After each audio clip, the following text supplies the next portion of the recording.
Mis queridos amigos, amigas, ¿cómo están ustedes? Una semana más nos reunimos para poder seguir conversando en relación a este maravilloso libro. Hemos estado por muchas semanas disfrutando de lo que es la visita de Jesucristo a las Américas. Hoy terminamos ese proceso y terminamos también el libro de Tercer Nefi. Hoy día revisaremos los capítulos desde el 27 hasta el final y vamos a también tomar el libro de Cuarto Nefi, que corresponde tan solo a un capítulo. Pero hay mucha historia y hay muchas cosas que aprender. La idea de esta clase no es resumir todo lo que hemos hecho en las clases pasadas con Tercer Nefi, la visita de Jesucristo a las Américas. Vamos a tener tiempo para hacerlo, ustedes pueden tomar su tiempo, pueden revisar nuevamente esos contenidos. Lo bueno de estos videos es que ustedes los pueden ver cuando ustedes lo estimen. Y si quieren revisar alguna parte específica, bueno, vayan a la clase que corresponde y pueden refrescar y volver a chequear esas maravillosas doctrinas. Son muchas las cosas que hemos aprendido durante esta semana. Ha sido impactante lo que ocurrió y las experiencias que estas personas tuvieron ahí con El Salvador. Partimos con el primer día, que fue intenso. Ustedes recordarán todos los acontecimientos que ahí ocurrieron.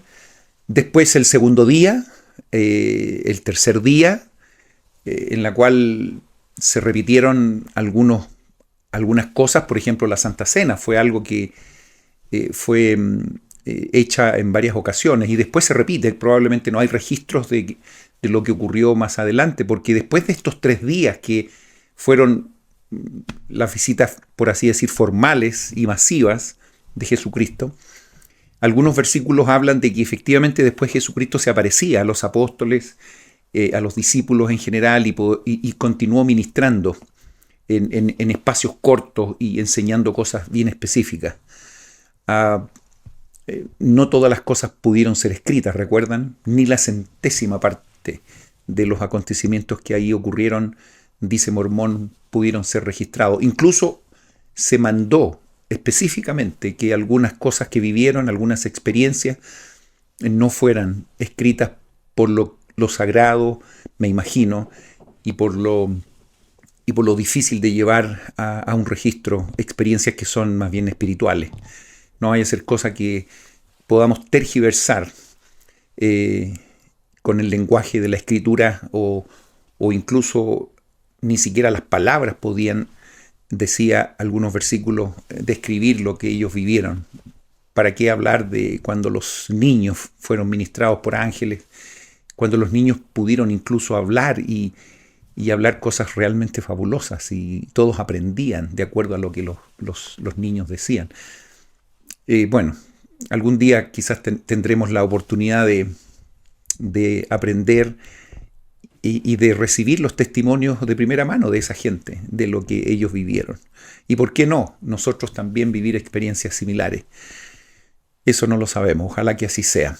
De todas maneras tenemos el tercer miembro de la Trinidad que está permanentemente con nosotros, espero, el Espíritu Santo. Y que justamente la función del Espíritu Santo es hacernos sentir y decirnos exactamente lo que tiene que ver con nuestro Padre Celestial y Jesucristo. Primero su existencia y después la voluntad que ellos y la guía que ellos tienen para nosotros. Lo podemos definitivamente aprender a través del Espíritu Santo. Hoy día terminaremos, como digo, Tercer Nefi y entraremos al libro de Cuarto Nefi, que también es un libro bastante particular, porque a pesar que se extiende por una cantidad enorme de años, podemos tomar una fotografía de lo que ocurre ahí y podemos ver que podemos, cómo un pueblo puede cambiar de una manera tan drástica, de estar en una condición tan alta, tan digna, tan cerca de Dios, y en unos pocos años caer de una manera tan rápida, abrupta y a veces incomprensible. Esto también es una enseñanza para nosotros. No pensemos que cuando estamos en un nivel espiritual relativamente bueno, no pensemos que ya las cosas todas están listas, porque si nos despreocupamos o desatendemos lo que necesitamos continuamente hacer, es probable que también tengamos algún descenso en nuestra espiritualidad y en nuestra vida. Por lo tanto, hay que estar constantemente, estar pendiente de las cosas que necesitamos hacer. Y hay un personaje que está siempre pendiente en hacernos caer, y él disfruta cuando estamos en las profundidades de, no sé, cuando el ánimo está muy bajo, cuando ya no tenemos esperanza. Hay un personaje, y ustedes saben quién es, que se alegra cuando estamos en esa condición. Mi nombre es Luis Calquín. Como cada semana, ya llevamos como 41, 42 clases desde el principio de año. Estamos felices. Un grato placer para mí estar con ustedes y poder compartir y disfrutar de estas enseñanzas de este libro maravilloso, el Libro de Mormón, otro testamento de Jesucristo.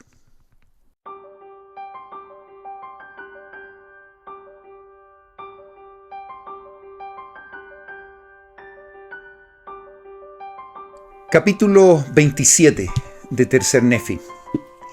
No piensen ustedes que después de haber recibido tanta información, las personas que aquí estaban, aún los discípulos, ellos podrían perfectamente irse para sus casas y disfrutar de estas reuniones por mucho tiempo.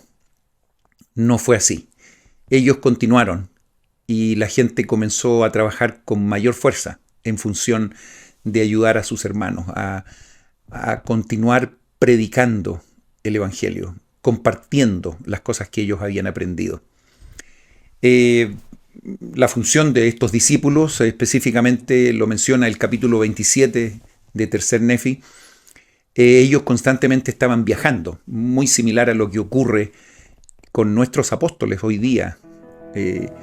Ellos van por todos lados del mundo, dedicando templos, visitando las misiones, formando nuevas estacas, ministrando a las familias en todo el mundo.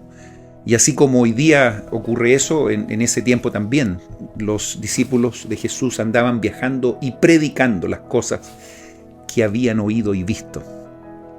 Qué interesante es esto, que ellos predican de acuerdo a las experiencias que ellos tenían en forma personal, que ellos habían oído y visto.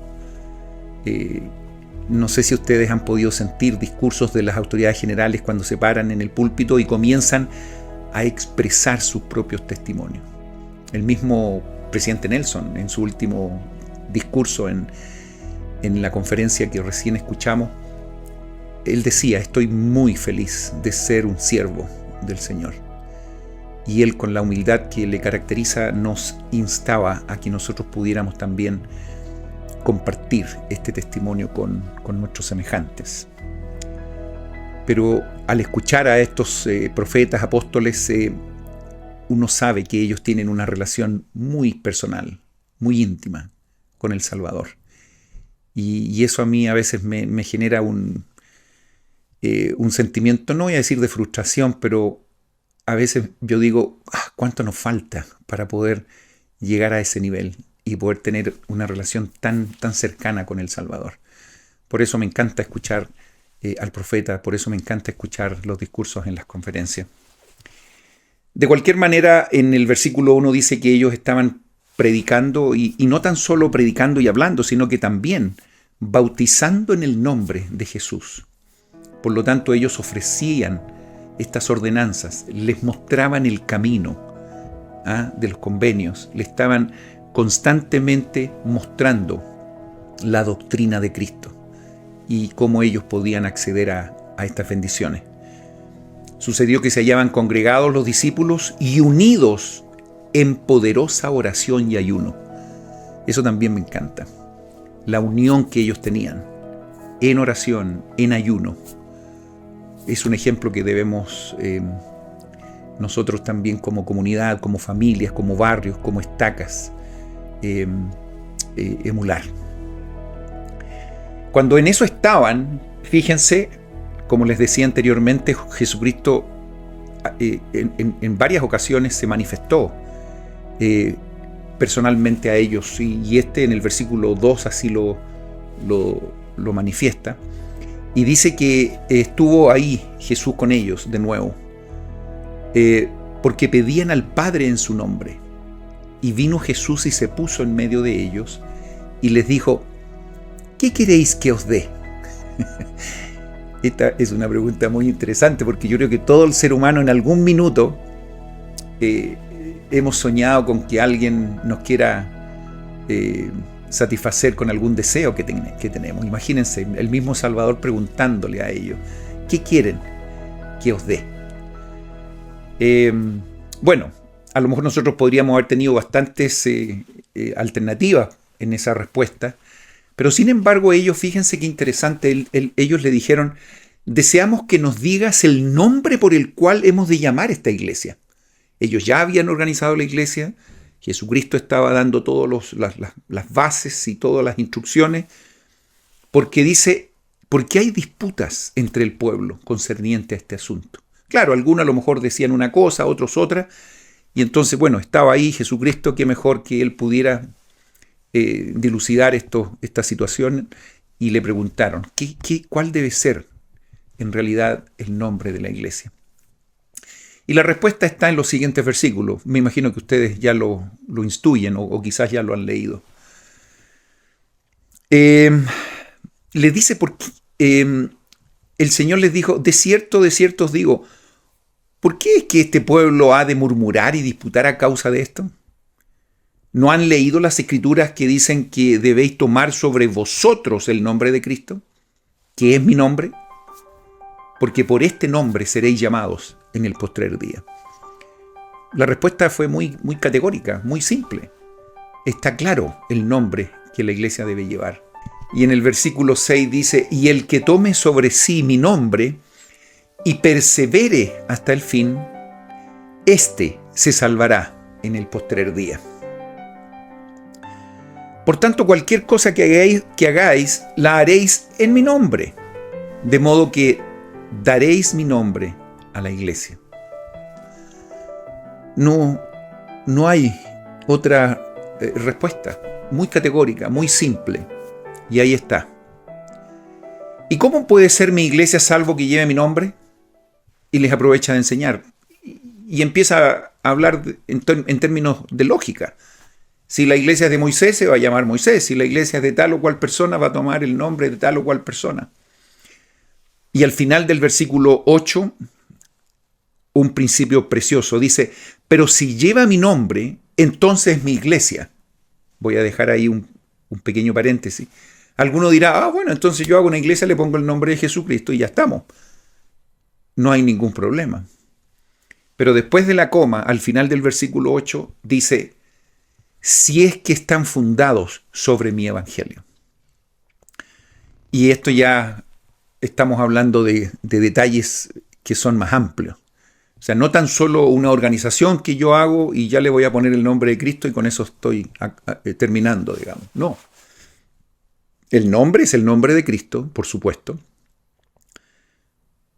Pero si esta iglesia está fundada sobre el evangelio, entonces esto tiene un sentido. Ahora debemos empezar a ver qué es lo que es el evangelio, cómo está constituido, etcétera, etcétera. Y nosotros yo creo que hemos hablado bastante ya en diferentes clases en relación a la autoridad, que es fundamental. Esta autoridad que de alguna manera habilita a las personas a trabajar en función y a nombre de Jesucristo. No es extraño que cuando la iglesia de Jesucristo, de los santos de los últimos días, si se llama así porque estamos en esta iglesia en la última dispensación, no es extraño que previo a la restauración del evangelio, el sacerdocio fue restaurado. Y recuerdan ustedes, Juan el Bautista vino, sección 13 de Doctrinas y Convenios, y le dio el sacerdocio a José Smith. Y después Pedro, Santiago y Juan también se nos enseña que vino y restauró el sacerdocio de Melquisedec.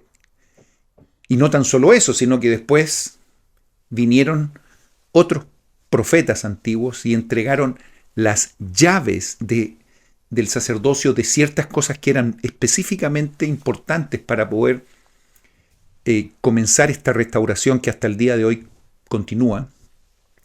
Y entonces vino Moisés, restauró, recuerdan ustedes en la sección 110 de Doctrinas y Convenios, el recogimiento, todo lo que tiene que ver con la casa de Israel, ¿recuerdan ustedes? Después vino un Elías, que también se menciona, y restauró algo que también merece un capítulo completo, que está relacionado con el Evangelio de Abraham. Y después entonces vino Elías el profeta, que lo vimos la semana pasada. Recuerdan ustedes que Jesucristo le ayuda a esta gente a recibir estos registros que no los tenían por razones obvias, porque Malaquías fue posterior a que Leví saliera de Jerusalén 600 años antes de Cristo y alrededor de 100 y algo, casi 200 años después, fue cuando Malaquías específicamente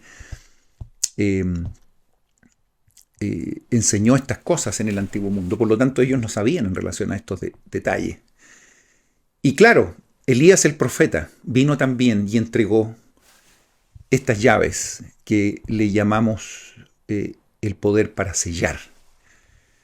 Y hablábamos también lo que esto significaba. La semana pasada hablamos con detalle lo que significa estas maravillosas bendiciones. Decíamos que todo lo que atemos aquí en la tierra será atado en los cielos, y lo que desatemos aquí será desatado en los cielos. Significa que estamos en línea con los cielos. Todo lo que hacemos aquí es reconocido en los cielos.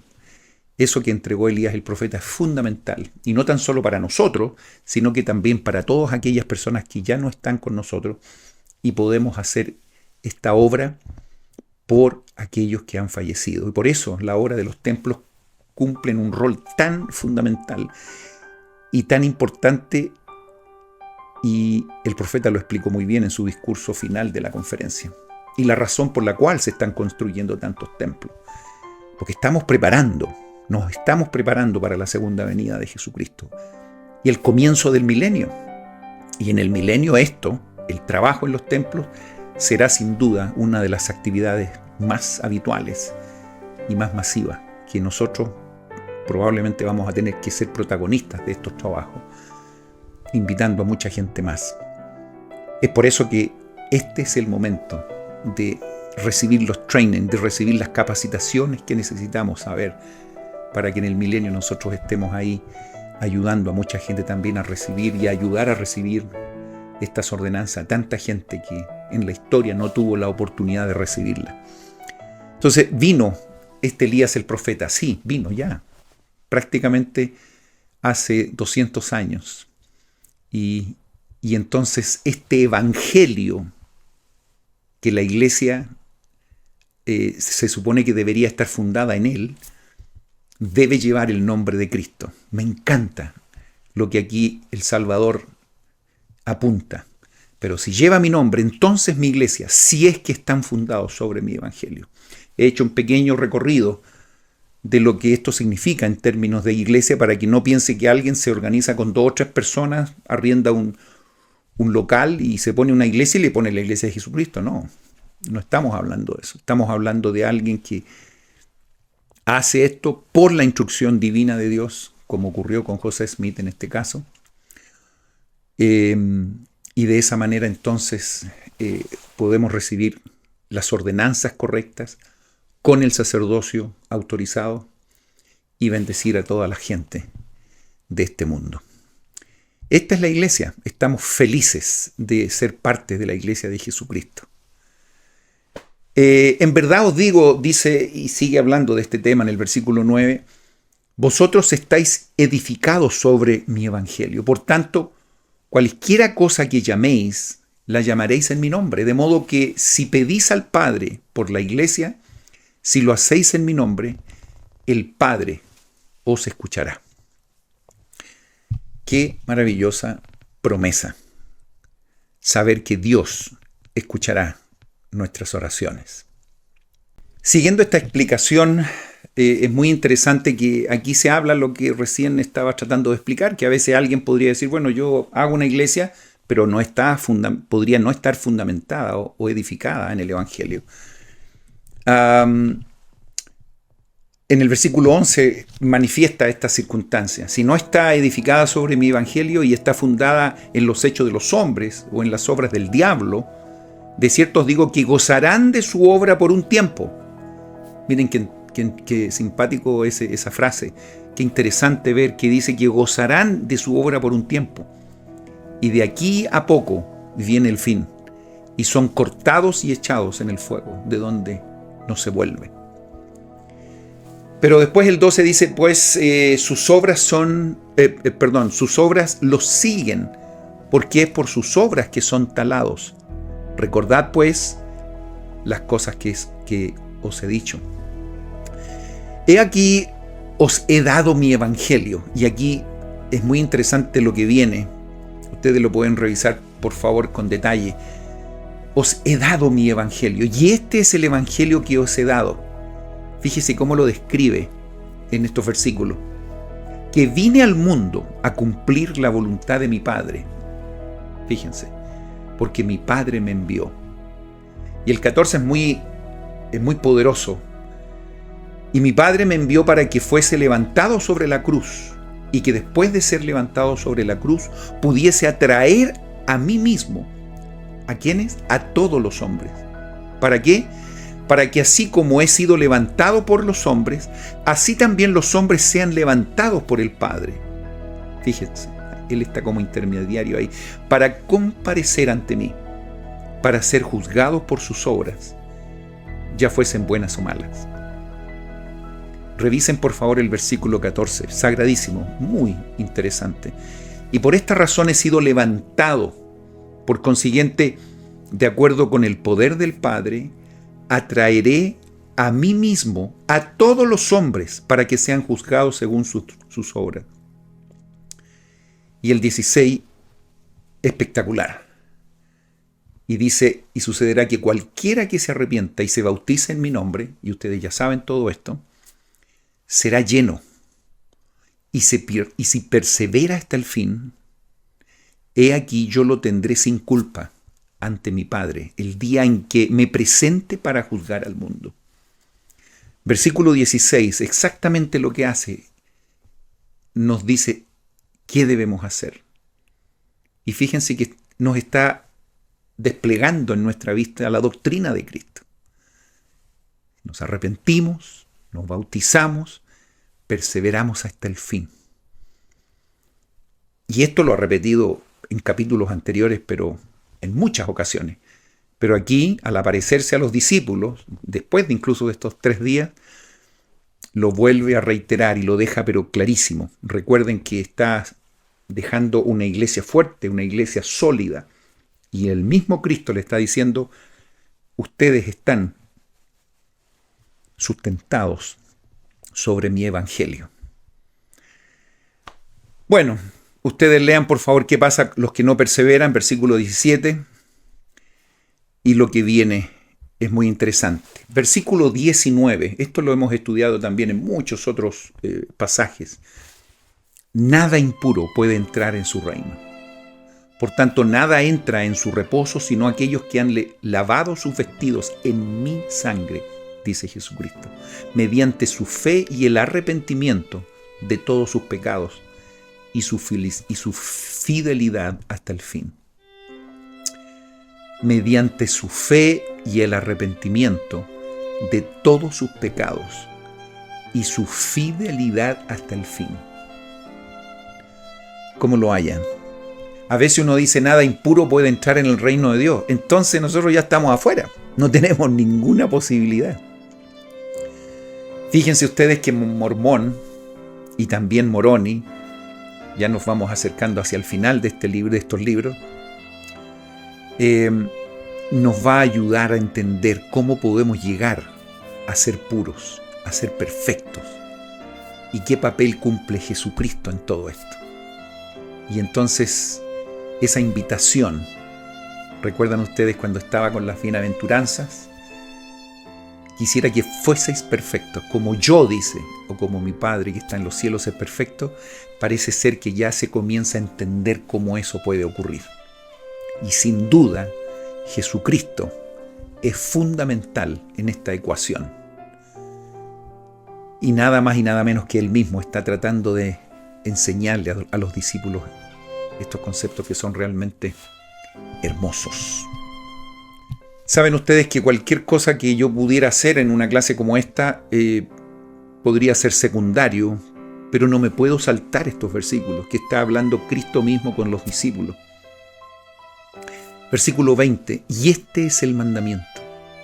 Y lo reitera, arrepentíos todos vosotros los extremos de la tierra, y venid a mí, y sed bautizados en mi nombre. ¿Para qué? Para que seáis santificados por la recepción del Espíritu Santo, a fin de que en el postrer día os presentéis ante mí sin mancha.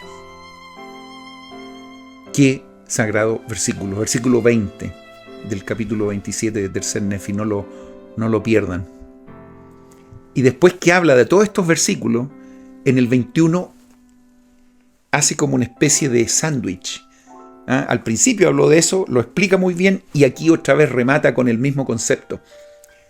Esto es lo que llamamos y hemos aprendido en relación a los quiasmos. Aquí hay como un quiasmo perfecto. En verdad os digo que este es mi evangelio. Ahí lo repite. Y vosotros sabéis las cosas que debéis hacer en la iglesia. Estoy leyendo el 21. Pues las obras que me habéis visto hacer, esas también las haréis. Porque aquello que me habéis visto hacer, esto haréis vosotros. Bueno, después que le da todo esto, si ustedes se fijan, estos versículos que acabamos de leer son fundamentales. Ahí está hablando del Evangelio, lo que Él nos está entregando. La doctrina de Cristo explicada, pero clarísimamente. Recuerden que todo esto partió con que ellos querían saber qué nombre le daban a la iglesia. Está claro qué nombre le iban a dar, pero Él está tomando un tiempo fundamental en la sustancia de la iglesia, no tan solo en el nombre, que el nombre es obvio, Jesucristo, pero le está explicando la parte si es que están fundadas en mi evangelio. Y ahí está. Después que eso ocurre, en el versículo 23, 24, les dice, escribid las cosas que habéis visto y oído, háganlo, vamos, tomen apunte. Salvo aquellas que están prohibidas. Se fijan que en algunas partes le dijeron, no, estas cosas no hay que escribirlas. Repite en el 24, escribid los hechos de este pueblo, que serán tal como se ha escrito, de aquello que ya ha pasado. A veces pienso yo qué hubiese ocurrido si esta gente no hubiese escrito, si no hubiesen sido diligentes con la instrucción de Dios en relación a tomar estos registros en forma muy seria y traspasarlo de generación en generación. Qué bendición para nosotros el saber que toda esta gente fue obediente. El gran tributo que le hicimos en su momento a Nefi, con todo lo que tiene que ver con las planchas menores de Nefi, a Jacob, para qué decir a Mormón, que recopiló todo esto, pero recopiló de registros que otras personas escribieron. Él hizo una gran labor, sin ninguna duda. Pero mis respetos a lo que pasó en la época de Mosía, el rey Benjamín, toda esta gente que tuvo una participación maravillosa de poder dejar esos registros para que las generaciones siguientes pudieran seguir aprendiendo en relación a esto que es tan sagrado. Y la obra más extraordinaria que yo creo que no hay que dejar de agradecer tiene que ver con la salida del Libro de Mormón. Decíamos la semana pasada que todo esto, todo este recogimiento maravilloso que va a ocurrir en los últimos días, vendrá, en el comienzo habrá una señal muy importante. Aquí está la señal, decía él. ¿Recuerdan la semana pasada que hablamos de eso? Y esto está relacionado con el Libro de Mormón. El Libro de Mormón. Esto iba a ser una señal de que de ahí para adelante viene este proceso maravilloso de invitar a todos a venir a Cristo, a comprometerse. Recuerdan ustedes que hablábamos del recogimiento de los gentiles, de los judíos, de todos. ¿Ah? Y los que no eran judíos, bueno, tenían que ser adoptados. Yo les decía, en realidad esa adopción debe ser por todos. Todos tenemos que ser adoptados. Porque si un judío no cumple, no le vale de nada ser un israelita con la sangre directa de Abraham, digamos. Si no cumple, no sirve de nada. Nadie se va a salvar por la sangre aquí, nadie se va a salvar por osmosis o por el simple hecho de ser hijo de alguien, no. Aquí cada uno tiene que tomar el peso a esto, aprender, conocer la doctrina de Cristo y dar los pasos que corresponden. Fe, arrepentimiento, bautismo, don del Espíritu Santo y perseverar hasta el fin. ¿Quiénes? Todos, judíos y gentiles, todos. En ese sentido, lo decía la semana pasada, todos somos adoptados a la casa de Israel. ¿Cuándo? Cuando aceptamos el Evangelio. No tan solo los gentiles son adoptados, también los judíos, porque si ellos no lo hacen, igual serán desechados. Así que me gustó esto que hablamos la semana pasada, de adoptar estas cosas en nuestra vida. Ojalá que así sea. ¿Para qué estos libros que se han escrito, dice el versículo 25, y los que se escribirán, será juzgado este pueblo? Estos serán los elementos que van a ayudar a estos tribunales celestiales, porque por medio de ellos serán dadas a conocer sus obras a los hombres. Por lo tanto, es muy interesante que estos libros, al tenerlos en nuestra vista, debemos estudiarlos, obedecerlos y, por supuesto, ser fieles. Pero fíjense el peso que le está dando en el versículo 25 a estos libros. He aquí, todas las cosas son escritas por el Padre. Por consiguiente, el mundo será juzgado por los libros que se escriban. Versículo 26. Así que no pensemos que esto es simplemente, bueno, ojalá que lo entiendan bien, pero no es algo optativo. Ahí está. Y vamos a ser juzgados por las cosas que están escritas. Al final del 27, ¿qué clase de hombres habéis de ser? Nos preguntan. Fíjese, esta es una pregunta. Y la respuesta, en verdad os digo, aun como yo soy. No hay dos opiniones. No hay dos alternativas. Ese es el camino. Este versículo 27 realmente, este capítulo 27 realmente es hermoso. Yo quiero que tomen unos minutos fuera de la clase, fuera de este video, y revisen un poquito más, porque hay mucho más de lo que estamos hablando aquí. Fíjense qué interesante lo que el Salvador menciona en el versículo 30. Le dice a la gente, y le dice a los que estaban ahí, a los discípulos, que el gozo de él era grande, aún hasta la plenitud, dice, por causa de vosotros, y también de esta generación. Sí, y aún el Padre se regocija, y también todos los santos ángeles, por causa de vosotros. Igual es bueno escuchar que Dios está alegre por causa, en este caso, de ellos. Ellos tienen que haberse sentido muy bien. A causa de vosotros y los de esta generación. ¿Y saben por qué estaban tan felices? Porque ninguno de ellos se pierde, dice el versículo 30. De alguna manera le está diciendo, toda esta generación van a estar caminando por esta senda de los convenios y van a perseverar hasta el fin.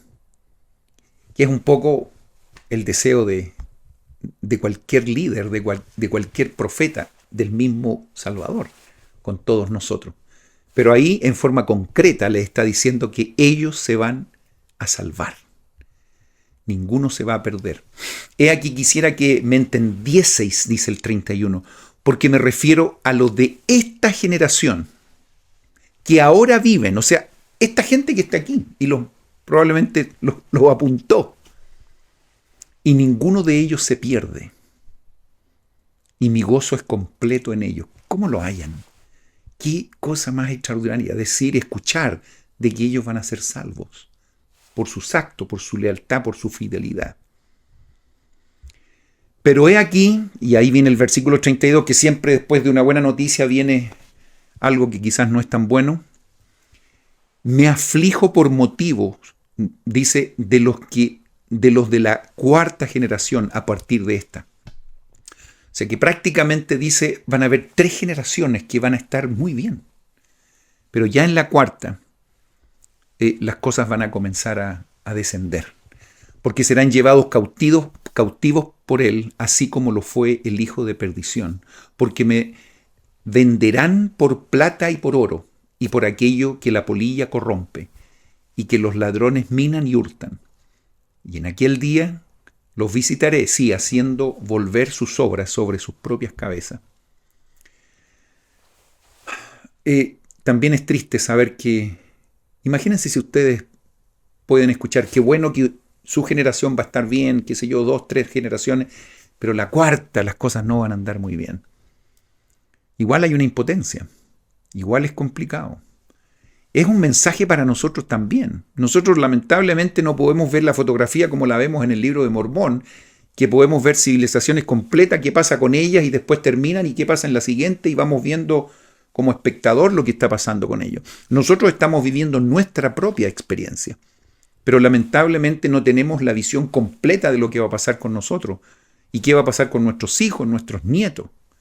Igual no sería maravilloso mirar un poquito lo que va a pasar con ellos. Bueno, las escrituras de alguna manera nos ayudan a saber si actuamos de una manera, cuál va a ser nuestra suerte.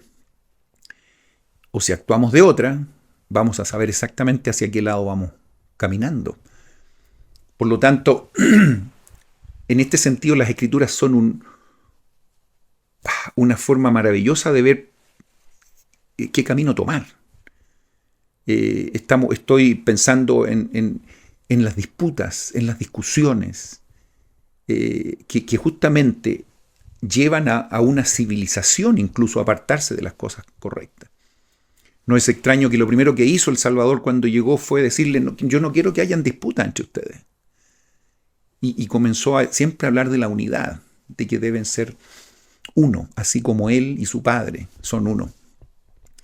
Y cuando lleguemos a Cuarto Nefi, en unos minutitos más, vamos a ver exactamente la razón por la cual ellos estuvieron muy bien esas 3 generaciones y por qué comenzaron a descender y cayeron a lo más profundo por causa de los motivos que están muy bien descritos ahí en el libro de Cuarto Nefi. Ay, ay, ay. Bueno, por favor, no olviden seguir estudiando el capítulo 27. Hermosísimo. Hay mucho que aprender ahí. ¿Lo harán? Espero que sí. Y ahí no termina todo. Si bien es cierto, en algún minuto dio la pregunta para todos. ¿Qué quieren que yo haga por ustedes? Etcétera. Después, en el capítulo 28, individualmente, uno por uno, le dijo, ¿qué es lo que deseáis de mí después que haya ido al Padre? Si Jesucristo nos preguntara eso a nosotros, ¿cuál sería nuestra respuesta? ¿Qué querríamos nosotros? Bueno, aconteció, dice, que, le contestaron todos, salvo 3 de estos 12, diciendo, deseamos que después que hayamos vivido hasta la edad del hombre, dice que nuestro ministerio al cual nos ha llamado se termine, a fin de que vengamos prestos a ti en tu reino. O sea, ellos fueron muy directos y muy francos. Le dijeron, bueno, queremos estar contigo, queremos estar en tu reino. ¿Qué más podríamos pedir? Aquí nadie pidió algunos bienes materiales o a lo mejor cosas que necesitaban en forma temporal en ese momento. No, nadie. Todos apuntaron a que querían estar con él en su reino. Y le dice el Salvador, benditos sois porque deseasteis esto de mí. Por tanto, después que hayáis llegado a los 72 años, dice, de edad, vendréis en mi reino y conmigo hallaréis reposo. ¡Qué consolador! ¡Qué maravilloso escuchar estas palabras! hemos escuchado también las Escrituras y lo hemos ocupado en muchas ocasiones, en discursos, en pensamiento espiritual. Sobre poco has sido fiel, sobre mucho te pondré. ¿Ah? Ven y ven el reposo con Dios y con Jesucristo, etc. Hemos escuchado tantas veces estas y hemos soñado con estas palabras, que algún día se nos diga. Pero imagínense, agreguemos otra escritura que yo creo que cualquiera quisiera escuchar, que vamos a estar en el reino con Jesucristo y con el Padre Celestial. Bueno, cuando hubo hablado eso, dice, se volvió hacia los tres. Habían tres personajes ahí que algo ocurrió que fue muy particular. Y les dijo, ¿qué queréis que haga por vosotros cuando haya ido al Padre? Y se contristó, dice, el corazón de ellos, porque no se atrevían a decirle lo que deseaban. Estaban un poco ahí con la boca cerrada y un poco avergonzados porque quizás pensaban que eran un poco atrevidos con lo que ellos estaban deseando. Sin embargo, el Salvador le dice, y ustedes ya ven en el versículo 6, conozco vuestros pensamientos, así que no me pueden ocultar lo que están pensando. Habéis deseado lo que de mi siervo, lo que deseó Juan, su siervo amado, quien me acompañó en mi ministerio, antes que yo fuese levantado por los judíos. ¿Recuerdan ustedes que Juan, este apóstol amado, muy cercano al Salvador, que también tuvo un deseo muy especial? Y este deseo es probable que ustedes lo conozcan en detalle. Este Juan el amado, recuerdan ustedes que él deseó no morir y él prefirió seguir trabajando en la obra hasta que Jesucristo volviese por segunda vez. Me encantaría tener una asignación de ese tipo. Pero bueno, específicamente estos 3 de estos 12 tenían el mismo sentimiento y querían permanecer también trabajando en la obra y no gustar la muerte. Por tanto, más benditos sois vosotros, dice el versículo 7, porque nunca probaréis la muerte, sino que viviréis para ver todos los hechos del Padre para con los hijos de los hombres, aún hasta que se cumplan todas las cosas según la voluntad del Padre. Cuando yo venga en mi gloria con los poderes del cielo. ¿Qué les parece? Y nunca padeceréis, dice, los dolores de la muerte, sino que cuando yo venga en mi gloria, les decía en el versículo 8, seréis cambiados de una mortalidad a la inmortalidad. ¿Cómo será esto? En un abrir y cerrar de ojos. Y entonces seréis bendecidos en el reino de mi Padre. Aquí entonces tenemos a lo que hemos escuchado probablemente, a lo mejor ustedes lo han escuchado, de estos 3 nefitas que efectivamente están en una condición diferente y que andan por aquí. No han gustado la muerte y siguen trabajando por la obra. Por ahí debe andar Juan el amado, por ahí deben andar estos 3 nefitas. De hecho, el Mormón, que es el que está relatando todo esto, él decía más adelante que incluso estaba listo para poner los nombres de estos 3 nefitas, pero se le prohibió hacerlo. No sabemos exactamente la identidad de cada uno de ellos, pero sí sabemos que son 3 nefitas que andan en algún lado, ayudando a que esta obra se edifique, que esta obra siga avanzando. He escuchado, por ejemplo, varios testimonios y experiencias en estos días, incluso aún en la época de los pioneros. Hay algunos registros de personas que pudieron sentir en muchas ocasiones que fueron ayudados y alentados por estos 3 nefitas. Personas que vieron a personas que no deberían estar en esos lugares, que nadie los conocía, y ellos finalmente testificaban que probablemente fueron estas tres personas que intervinieron en parte de alguna historia de la vida de los pioneros. Y por qué no decir, a lo mejor no han sido publicadas algunas experiencias propias de ustedes, quién sabe, en la cual hemos podido a lo mejor relacionarnos con estos personajes que, insisto, están en algún lado haciendo el bien. Es un tema interesante, es un tema que a mí me apasiona. Hay muchas cosas que tenemos que aprender en poder identificar algunos términos que hemos escuchado con frecuencia en la iglesia. Términos como, por ejemplo, seres trasladados. También el término transfigurado.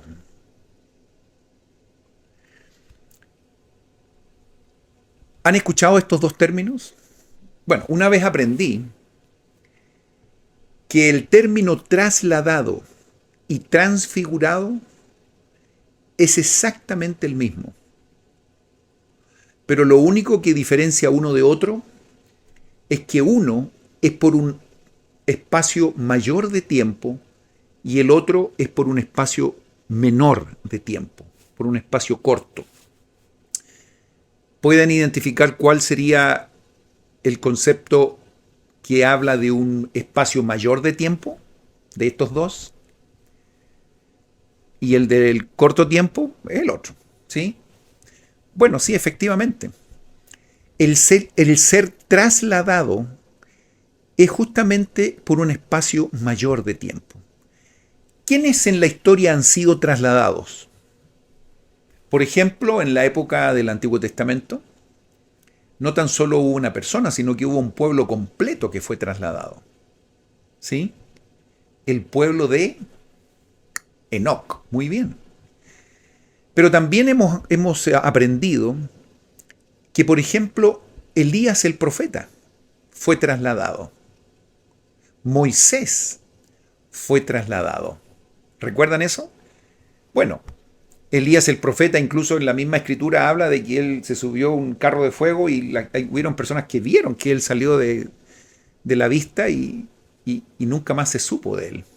Bueno, algún día vamos a ver los detalles, pero no hay una tumba que diga aquí murió Elías el profeta. O sea, él salió y sabemos que algo diferente ocurrió. Nosotros en la iglesia restaurada, hoy día, sabemos exactamente qué ocurrió y cuál fue el propósito por la cual ocurrió eso. Y por otro lado, Moisés, si ustedes analizan la vida completa de Moisés, se van a dar cuenta también que al final de la vida de Moisés también no se conoce una tumba de Moisés. La gente no supo dónde él terminó sus últimos minutos, sino que él desapareció. No se sabe. Nosotros también sabemos qué pasó con Moisés y cuál fue la razón por la cual él fue, así como Elías el profeta, trasladado. ¿Ok? ¿Quieren que les recuerde por qué fue trasladado o ustedes ya todos saben? Porque si saben, no tiene sentido que se los comente. Bueno, se los voy a comentar. Se los voy a recordar. A ver, antes de eso, por favor recuérdenme que tengo que hablarles por qué fueron trasladados. Quiero decir, ¿qué es lo que significa? Hay mucho que aprender, ojo, pero solamente algunas pistas de lo que yo he aprendido en relación a estos elementos que estamos hablando. ¿Qué es lo que es realmente ser trasladado? Tenemos que también ver la diferencia de trasladado y transfigurado. Ese concepto está relacionado con tener una condición, pasar de una condición mortal a una condición superior. Algo ocurre, algo pasa para que eso pueda ocurrir. Para explicarlo un poco mejor, nosotros somos seres mortales. Vivimos en lo que corresponde a un equivalente a un reino celestial. Nosotros estamos en un estado caído. Sangre corre por nuestras venas, ¿sí? Por lo tanto, si yo en algún minuto tengo un accidente o algo pasa conmigo y me desangro, ojalá que no ocurra, yo muero. Existe la muerte. ¿Por qué? Porque mi vida está condicionada a la sangre que corre por mis venas. Pero aquí entramos a un elemento que probablemente no entendemos los detalles, pero por aquí va la cosa. Cuando una persona es trasladada, debe haber un cambio en la estructura de nuestro cuerpo. Sí, por cierto que sí. Por lo tanto, han escuchado que ya no somos vivificados por la sangre, sino que somos vivificados por el Espíritu. Entonces parece ser que la sangre no es un elemento que defina mi vida. Entonces, algo tiene que pasar en el cuerpo cuando una persona es trasladada. Mira, hay mucho que aprender acá, pero si hablamos de los reinos es un poco más fácil entender. Nosotros estamos dentro de lo que corresponde a un reino celestial, el más bajo. Recuerden que estamos siendo, por así decir, administrados por el tercer miembro de esta Trinidad, que es el Espíritu Santo. Por eso dependemos del Espíritu Santo. Él es el que, por así decir, nos orienta en relación a dónde está lo correcto. Estamos en el reino celestial. Pero va a llegar un momento en que nosotros vamos a subir un escalón y vamos a llegar a lo que equivale a un reino terrestre. ¿Sí? Claro, por ejemplo, ya que hemos hablado mucho de la segunda venida del Salvador, cuando Él venga por segunda vez, va a venir un periodo de tiempo que lo conocemos como el milenio, ¿correcto? ¿Y quién va a dirigir en ese momento el mundo? ¿Quién va a estar a cargo de ese proceso? Jesucristo, ya no el Espíritu Santo, Jesucristo es el que está a cargo. Entonces parece ser que cuando uno es trasladado, lo que ocurre es que pasamos de un estado celestial a un estado terrenal. ¿Cómo? No tengo la menor idea. No sé cuál es el proceso, pero algo ocurre para que podamos vivir en esa condición. Ahora quiero explicarles la diferencia con respecto al concepto de transfiguración y que una persona es trasladada. Es exactamente lo mismo, pero transfiguración es cuando eso ocurre por un corto periodo.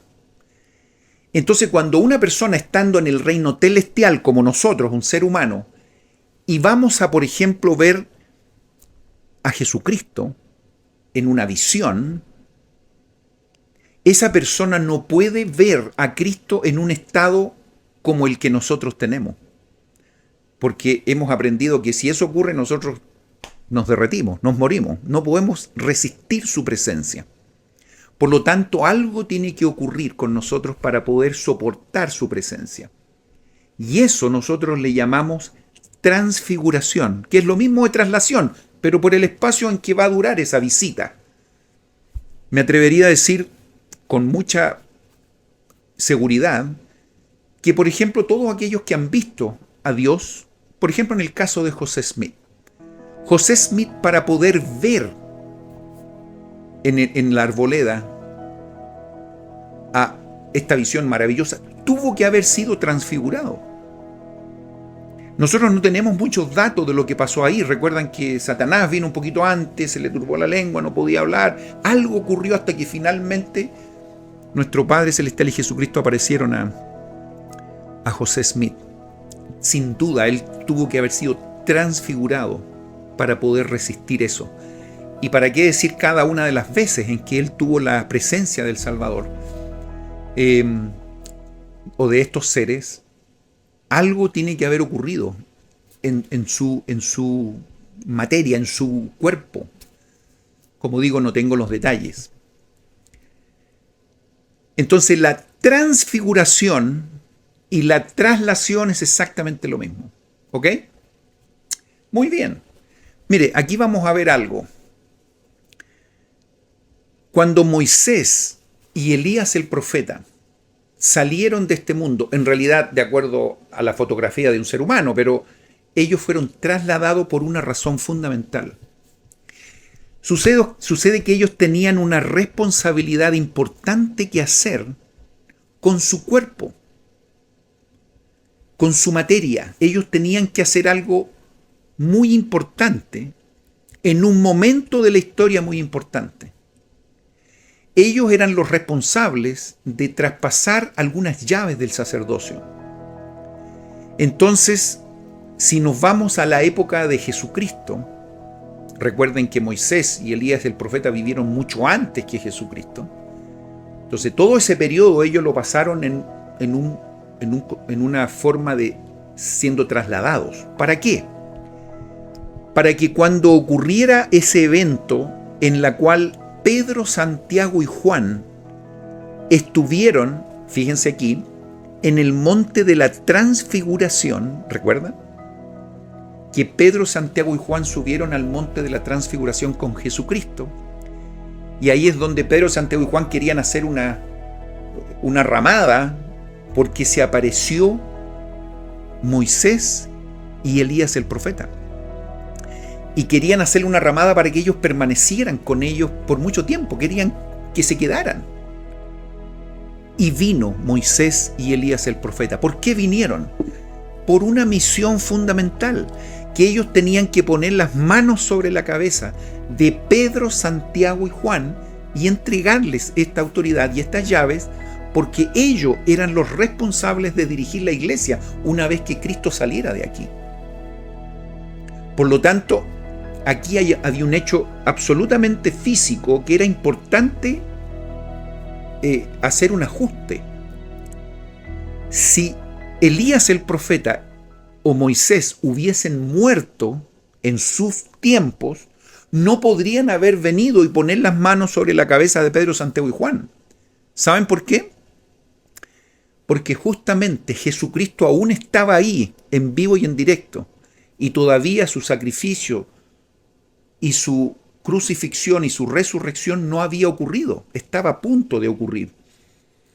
Pero ese evento en el monte de la transfiguración, Moisés y Elías el profeta no podrían haber venido como seres resucitados, por ejemplo, y poner las manos sobre la cabeza de estos personajes. ¿Por qué? Porque Jesucristo es el primero que resucita. Por lo tanto, no había otra manera de tomar a Moisés y Elías el profeta en esos tiempos y dejarlos en una condición trasladada, subir de un reino celestial a un terrenal y dejarlos ahí por un periodo hasta que finalmente pudieran participar en el monte de la transfiguración de esa ordenanza maravillosa y poder entregar estas llaves a Pedro, Santiago y Juan. Después de esa experiencia, Jesucristo muere y resucita. Una vez que Él muere y resucita, muchos resucitaron también. Y por supuesto, Moisés y Elías el profeta también, sin ninguna duda, tienen que haber muerto y resucitado.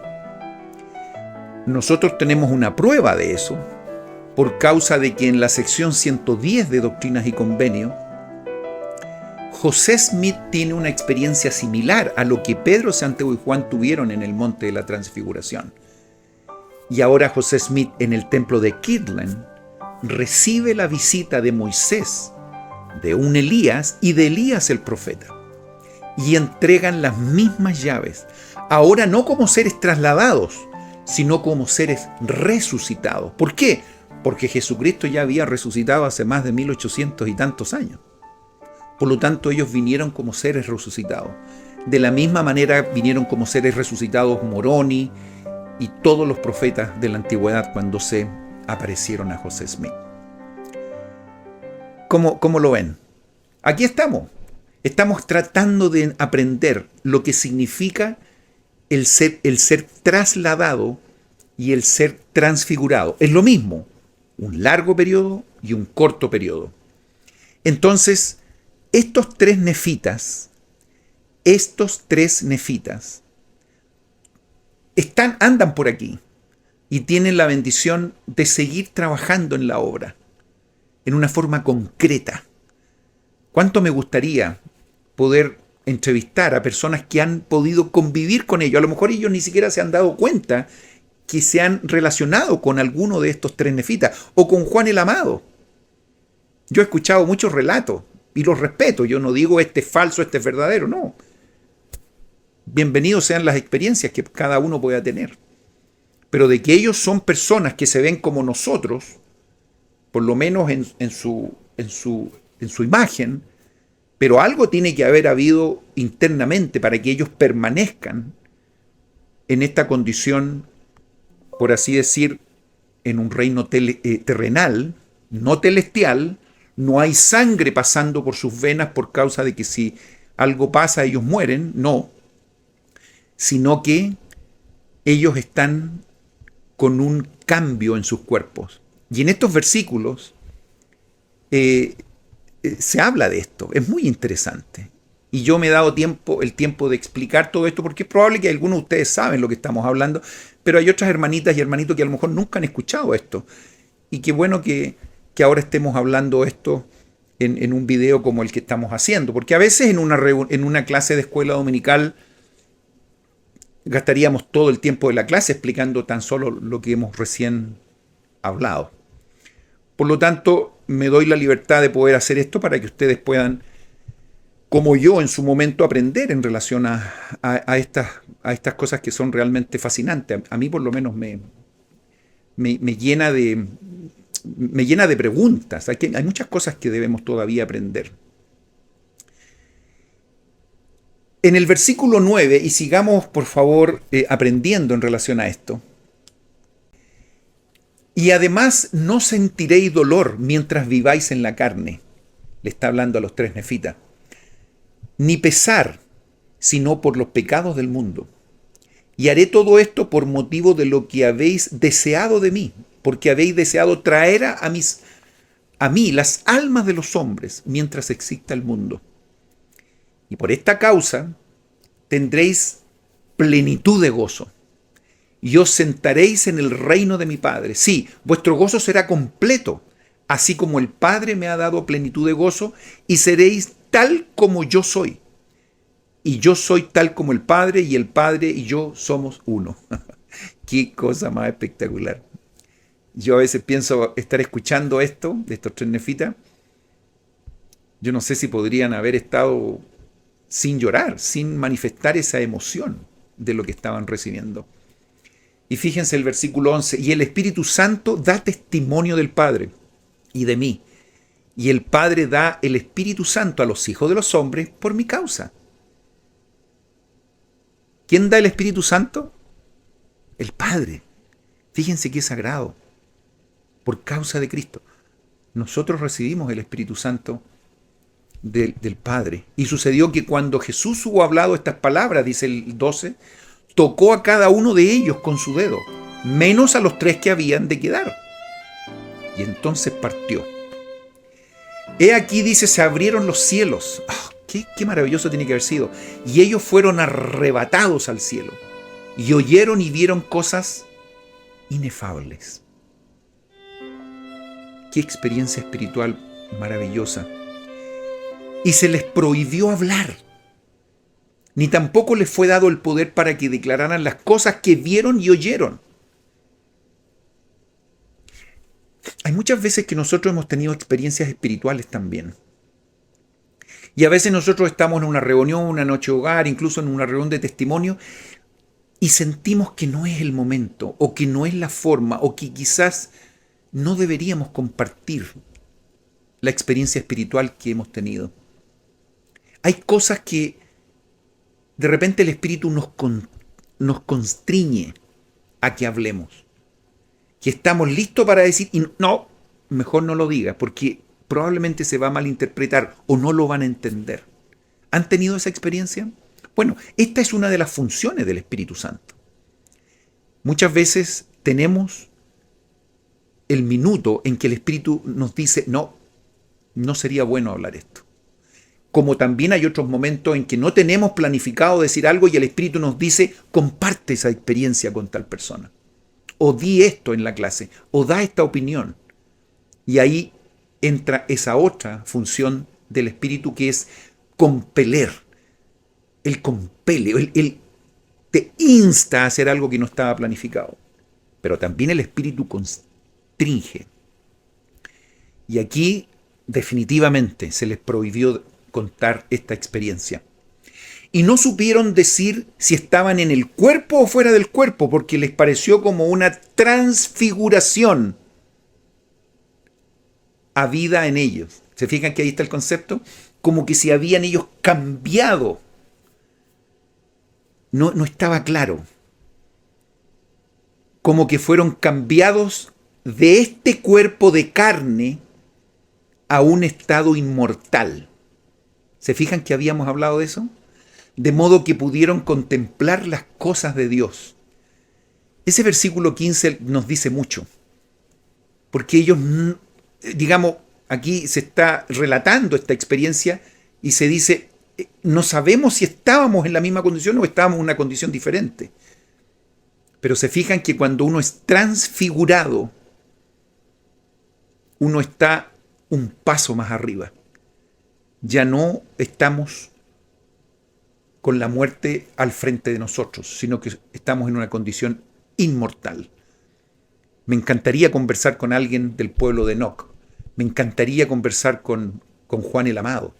Me encantaría conversar con alguno de los tres nefitas, con Moisés, con Elías el profeta, con estas personas que han tenido esta experiencia, para que nos den más datos de cómo es esto, cómo se explica. Pero más o menos las explicaciones que hemos dado en esta pequeña conversación, yo creo que se acerca un poquito a lo que tiene que ver con esto. Esto también está relacionado con Adán y Eva. ¿Recuerdan cuando ellos estaban en el jardín del Edén? Bueno, el jardín del Edén es ese estado. ¿Saben por qué?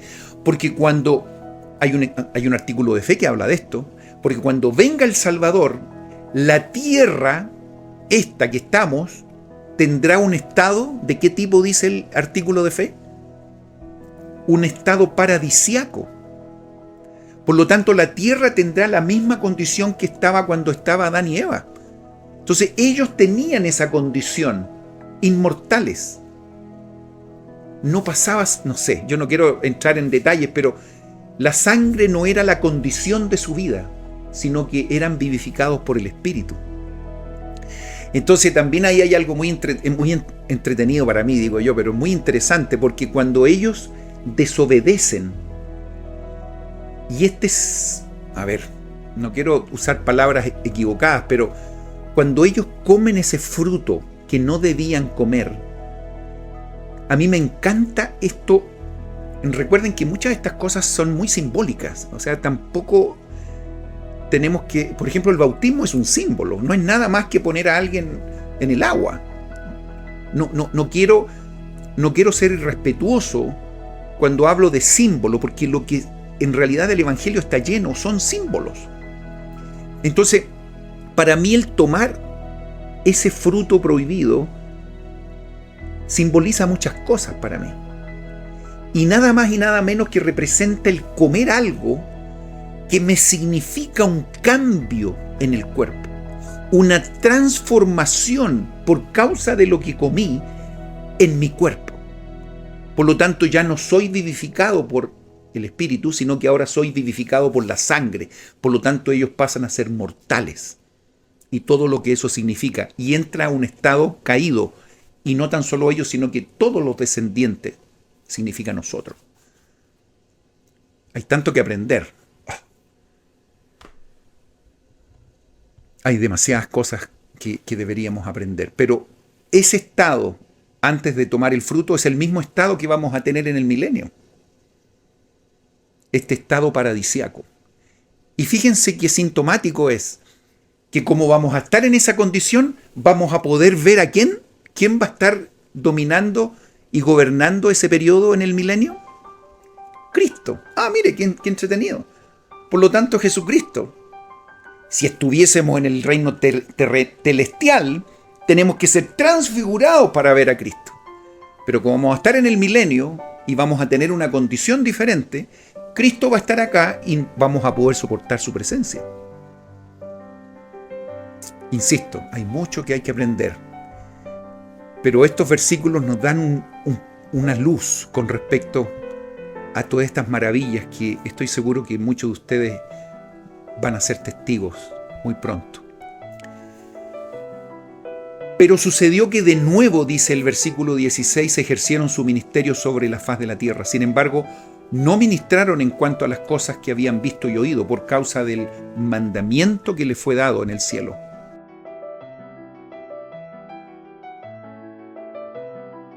Ahora bien, si fueron mortales o inmortales desde el día de su transfiguración, no lo sé. Bueno, si Mormón no lo sabe, ahora me siento un poco mejor. Bueno, hay muchas cosas que tenemos que aprender, pero esto sí sé. Según la historia que se ha dado, que salieron sobre la superficie de la tierra y ministraron a todo el pueblo, agregando a la iglesia a cuantos creían en sus predicaciones, bautizándolos, y cuantos fueron bautizados recibieron el Espíritu Santo. Bueno, por favor, ustedes pueden seguir viendo y todas las cosas milagrosas que pasaron más adelante con ellos. Bueno, versículo 24, recuerden que estamos con un relato de Mormón. Y ahora yo, Mormón, dejo de escribir concerniente a estas cosas por un tiempo. Y después dice, ya estaba a punto de escribir los nombres de aquellos que nunca habían de probar la muerte, pero el Señor lo prohibió. Por lo tanto, no los escribo, porque están escondidos del mundo. Mas he aquí, y ese es un testimonio maravilloso, yo le creo, no sé ustedes, no sé el mundo, pero yo creo, el libro de Mormón es verdadero, por lo tanto yo creo esto. Mas he aquí, yo los he visto, dice Mormón, y ellos me han ministrado. ¿Cómo lo hallan? Los tres nefitas estuvieron con ellos, con él. Imagínense él revisando estos registros, todas estas historias que tenía que escribir y recopilar, y él tuvo la experiencia de poder ser ministrado por estos personajes. He aquí se hallarán entre los gentiles, y los gentiles no lo conocerán. También estarán entre los judíos, y los judíos no lo conocerán. Y cuando el Señor lo considere propio, en su sabiduría, sucederá que ejercerán su ministerio entre todas las tribus esparcidas de Israel, y entre todas las naciones, tribus, lenguas, pueblos, etcétera, etcétera. Y son como los ángeles de Dios, dice el versículo 30. Y si ruegan al Padre en el nombre de Jesús, pueden manifestarse a cualquier hombre que les parezca conveniente. No sé si harán un sorteo y dirán, vamos a aparecer a esta persona, a esta otra, no sé. No, estoy jugando un poco, pero pueden manifestarse a cualquier hombre que les parezca conveniente. Yo no tengo ninguna duda que en la medida que nos acercamos a la segunda venida, van a haber muchos testimonios de personas que estoy seguro que van a interactuar con ellos. Efectuarán, dice, obras grandes y maravillosas antes del día grande y futuro, cuando todos ciertamente tendrán que comparecer ante el tribunal de Cristo. Todas estas preguntas que nosotros tenemos y que tenemos cientos de interrogantes con respecto a estos temas, también Mormón los tenía. Y miren, por favor, leamos lo que está aquí en el versículo 36. Estoy en el capítulo 28. Y ahora viene aquí respecto de lo que hablé concerniente a aquellos que el Señor ha escogido. Sí, los tres que fueron arrebatados a los cielos, que no sabía yo si habían sido purificados de la mortalidad a la inmortalidad. ¿Se fijan que él también tiene esas dudas? He aquí después que escribí, he preguntado al Señor, y Él me ha manifestado, fíjense lo que recibió Él como información, que es necesario que se efectúe un cambio en sus cuerpos, o de lo contrario será menester que prueben la muerte. Entonces ellos tienen que haber sido cambiados. Por tanto, para que no tuviesen que probar la muerte, se verificó un cambio en sus cuerpos, a fin de que no padeciesen dolor ni pesar, sino por los pecados del mundo. Mas este cambio no fue igual al que se verificará en el postrer día. Fíjense qué interesante, aquí no es lo mismo que estamos hablando de una resurrección, no. Pero se efectuó un cambio en ellos, de modo que Satanás no tuviera poder sobre ellos, para que no pudiera tentarlos, y fueron santificados en la carne, a fin de que fuesen santos, y no los pudiese contener los poderes de la tierra. En este estado habrían de permanecer hasta el día del juicio de Cristo. Y en ese día habrían de pasar por un cambio mayor. ¿Se fijan? Ahí viene lo que tiene que ver con la resurrección. Y ser recibidos en el reino del Padre, para nunca más salir, sino para morar con Dios eternamente en los cielos. Por lo tanto, esto es un estado diferente. Por eso la traslación, el ser trasladado o el ser transfigurado, es pasar de un estado mortal, celestial, a un terrenal,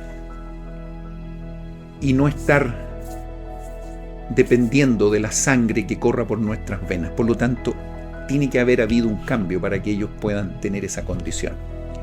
Pueden haber muchas preguntas, también las tenía Mormón, pero me he detenido algunos minutos para compartir con ustedes esto que realmente es maravilloso. Aprovecho de decirles algo. ¿No ven que José Smith no pudo haber inventado todo esto? Por favor. Él tradujo esto por el don y el poder de Dios. El libro de Mormón es verdadero, no tengo la más mínima duda. Y todos estos versículos que hemos tratado de descubrir es una muestra de que Dios nos ha dado esto con el amor infinito que Él tiene. Repito el concepto que hablamos la semana pasada con respecto a esta señal de cuándo iba a verificarse este recogimiento. El capítulo 29, prácticamente en una forma muy clara y muy seria, nos expone esto.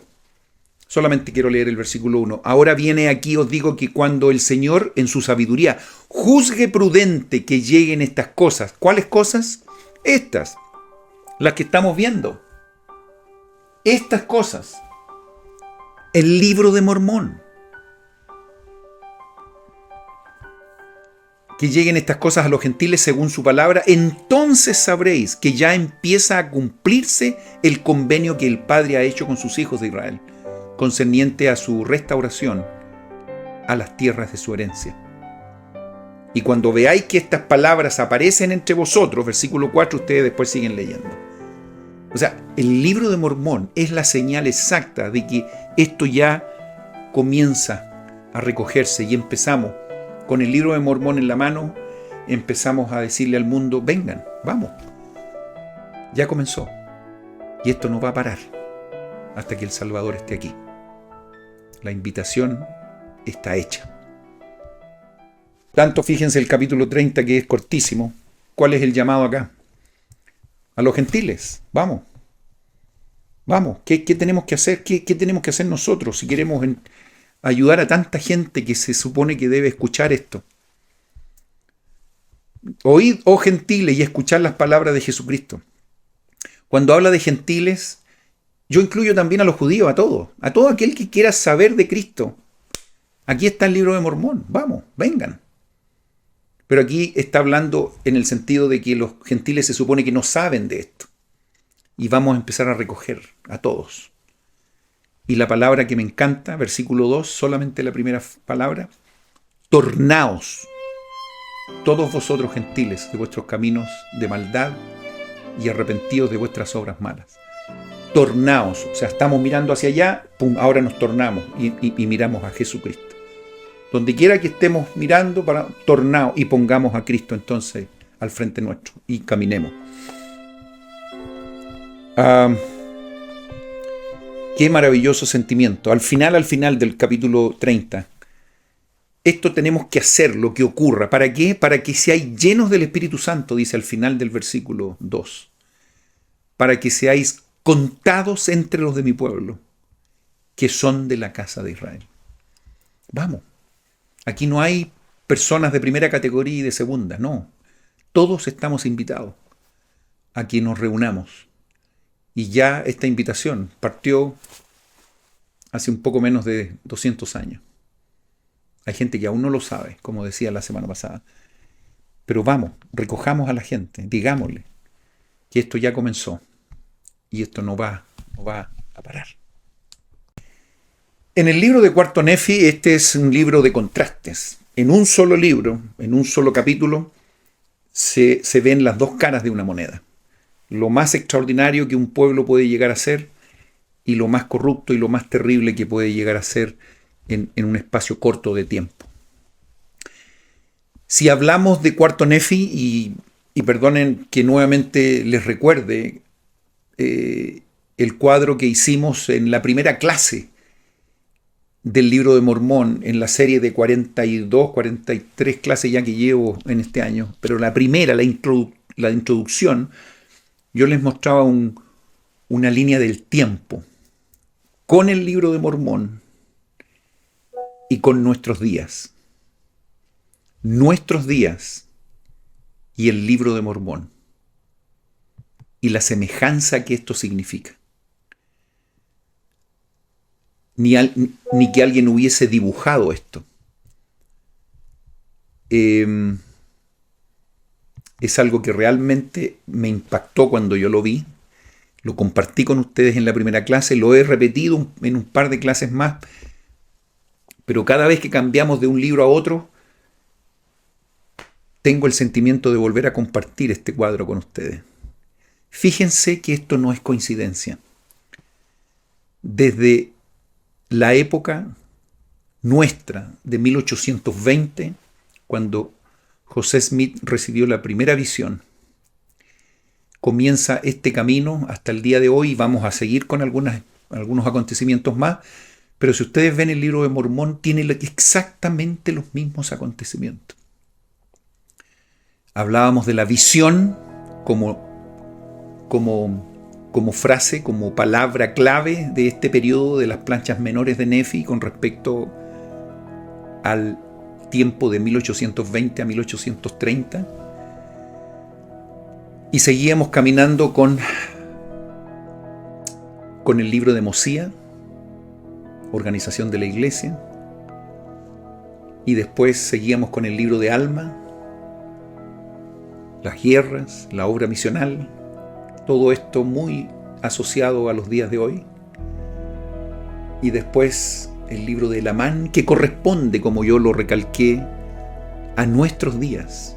Sí, combinaciones secretas, corrupción, los ladrones de Gadiantón, decadencia política, social, y que justamente corresponde a estos días, y que son previos a la visita de Jesucristo a las Américas, que corresponde a nuestros días, a la segunda venida.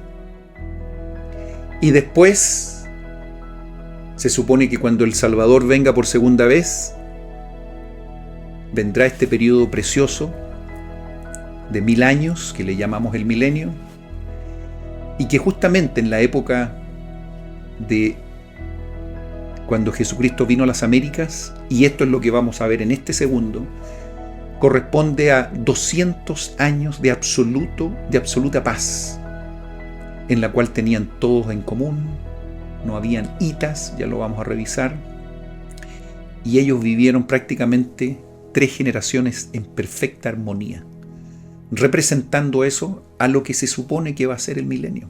El milenio son 1000 años, pero la semejanza es exacta. Y después de eso, entonces, por supuesto, tendremos el juicio final. Y en el libro de Mormón, el juicio final está dado por la desaparición del pueblo de Nefi. Los juicios fueron finalmente recibidos y los castigos fueron dados.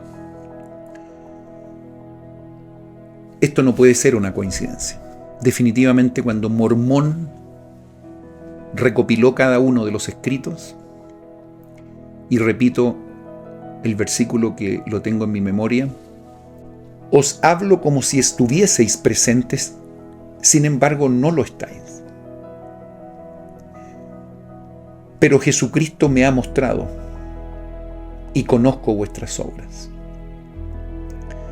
Definitivamente, ellos vieron, y yo me atrevería a decir Mormón y Moroni, vieron nuestros días. Y por eso, cada versículo, cada capítulo que tenemos en el libro de Mormón está absolutamente en forma intencional, porque corresponde a los hechos que nosotros íbamos a vivir en esta época. Si tienen el tiempo, como he dicho en varias ocasiones, y pueden revisar la primera clase de la introducción, les invito a que lo hagan dentro de la página principal de YouTube, Compartiendo con Luis Calquín. Ustedes ya están ahí. Fíjense que en este libro y en este capítulo estamos nada más y nada menos que revisando desde el año 35 al año 321 después de Cristo. O sea, estamos hablando de un periodo larguísimo de tiempo. Como les hablaba, revisamos entre 3 y 4 generaciones de lo que pasó exactamente después de la visita de Jesucristo a las Américas. Por lo tanto, no se asusten, porque es un tiempo largo de tiempo. No se asusten porque es un periodo largo de tiempo, porque de alguna manera también yo creo que Mormón nos quiere entregar una fotografía de lo que ocurre o lo que ocurrió después de la enseñanza personal de Jesucristo a esta gente. Y afectó no tan solo a ellos, sino que afectó a las siguientes generaciones directas.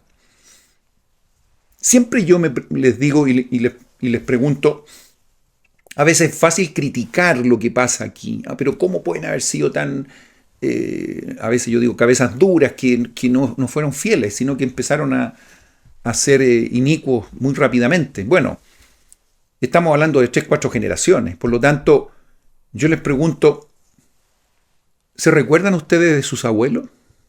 ¿De cómo vivieron? ¿De qué cosas enseñaron? ¿De cuáles son sus...? A lo mejor algunos me dirán, sí, bueno, ¿qué hay del bisabuelo o bisabuela? ¿Se recuerdan?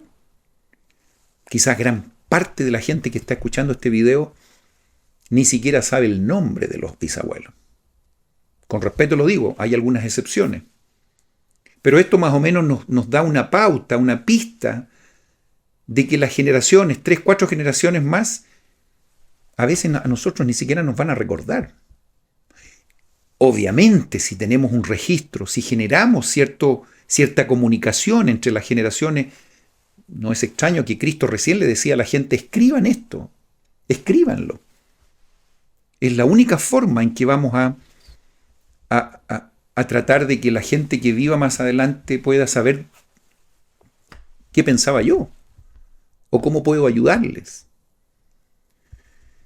El discurso del rey Benjamín por muchas generaciones siguió estudiándose, pero hubieron algunas otras también que ni siquiera lo leyeron y no se preocuparon de esas enseñanzas.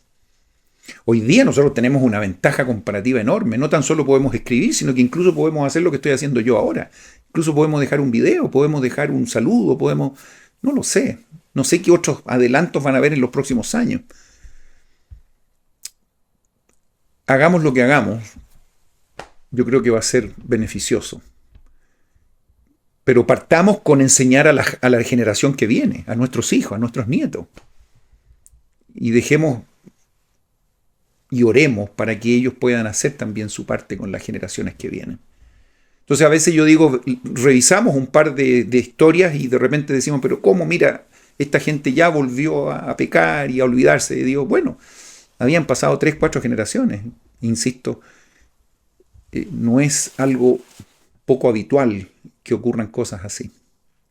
Si incluso en la misma generación nuestra de repente hay personas que tienen creencias absolutamente diferentes a las nuestras. Piensen un poco en sus padres y piensen en sus hijos.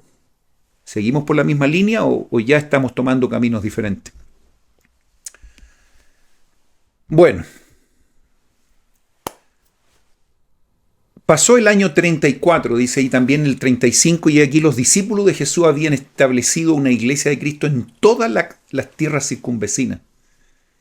Y cuantos iban a ellos y se arrepentían verdaderamente de sus pecados, eran bautizados en el nombre de Jesús y también recibían el Espíritu Santo.